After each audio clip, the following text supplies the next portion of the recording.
So this is the research reactor that you have here. So this is the core of the Safari Research Reactor. We have your fuel elements. We also have your, basically this is how the core is structured, and we have the beam lines. The beam lines are mostly used for research. We do neutron activation analysis. We also do neutron radiography, and we also then do your silicon neutron doping. What is this? So this is a silicon ingot. It's a crystal. It is used in the manufacturing of semiconducting materials. So what we do with... Oh, it's super heavy. Yes, it is heavy. And I think this is a 5-inch diameter. Yeah. So we irradiate 5-inch and 6-inch diameters. And basically we have a poolside facility within our reactor where we irradiate the silicon. So these silicons are used for producing semiconductor material. Your electron chips, we know nowadays we're going into electrical cars. So silicon, doped silicon, neutron doped silicon is playing a huge role in those markets. Your cell phones, your everything is really, really big in the market for silicon doping. What does SAFARI stand for?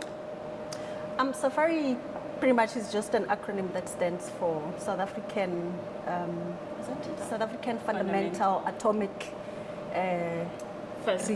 Yes. Reactor. Yes, yeah.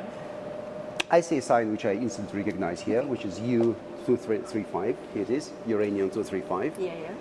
And your uranium is yours.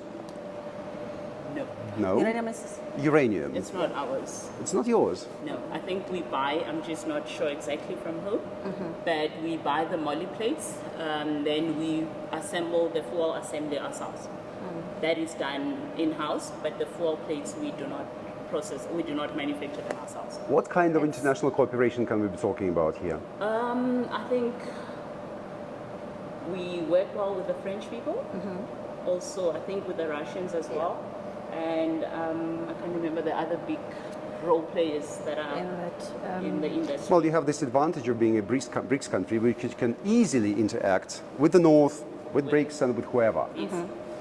But just to add on what Edzard is saying, we're actually working on getting another supplier of this nuclear material, the 235, with the Russian company. But then it's work in progress.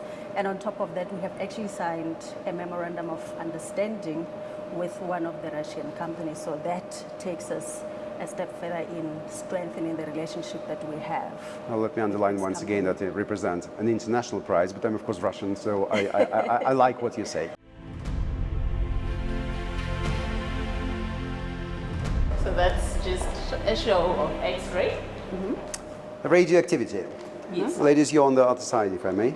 Should I come this side? So a brick produces this. I think this must be producing something more active, absolutely. Granite. Ash from a forest fire.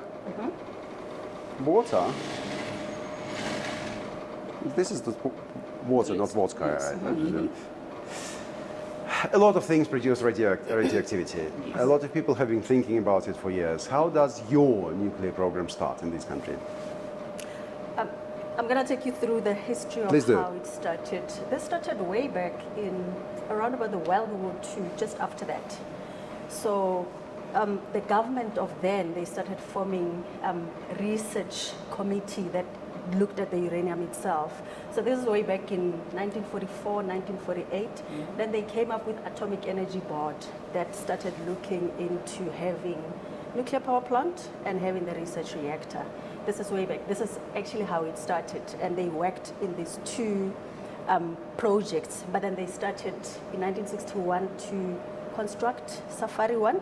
And they took about 4 years to work in this project, which I think it was a very good timelines given what we do in these ages. So in 1965 they constructed the reactor and it went critical in 1965, meaning we started operating at that time. So basically that is some of the timelines that we started working on the research reactor and as well as the nuclear material in a nutshell. And we're still operating at this stage with the same reactor that was constructed in 1965.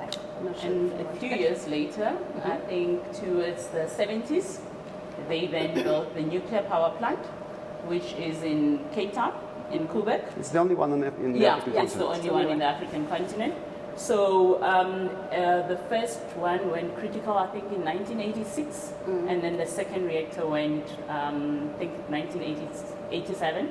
So it's approaching 40 years, the Quebec nuclear power plant running, and we haven't had any incidences. And I mean, our research reactor is going for about, what, 60 years now?